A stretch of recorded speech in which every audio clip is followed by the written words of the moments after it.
បាទសួស្តីបងមេនេះអីវ៉ាន់យើងចូលមកហើយដងសាយអ៊ីណុកចូលមកមិញបាន10ដើមបងមេនេះ10ដើមអ្នកកំង4-5នាក់ជឿចឹងរស់រាន់ឡើងមេអានេះខ្ញុំលក់ដាច់ដងសាយអ៊ីណុកនេះ7ម៉ែត្រនេះបងបើសិនជាយើងចង់រៀនលេងដបង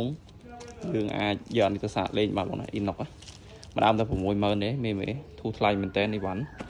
ហើយនេះបងស្មាច់យើងស្មាច់ថៃBlue Storm ប្រភេទ VIP នេះរឹងល្អក្រាស់ធានានេះយកទៅលេងធានានេះបងណានេះស្មាច់ចិនរបស់យើងស្មាច់ដងទូចលេខ1300ស្ទើរគុលបន្តិចបែកតែចុងខាងក្នុងធានាឲ្យគុណភាពនៅម្អែអានេះតាម$20ទេ8ម៉ែត្រមេមែន8ម៉ែត្រជាងនៅសល់9កង់មេដកហើយ9កង់ហ្នឹងអាកង់លើគេហ្នឹងគឺប៉ុនមេជើងហ្មងធានាមកធំឲ្យនេះប្រភេទកបោនមាន7ម៉ែត្រមាន8ម៉ែត្រមាន10ម៉ែត្រឆ្លងមាន10ម៉ែត្រទេស្រួលលេងប្រភេទ7ម៉ែត្រតម្លៃវា30បង8ម៉ែត្រ35បង10ម៉ែត្រ$45បងហើយស្មាច់ថៃសល់តែម្ដងទេអ្នកណាចង់បានយកឲ្យខ្លាច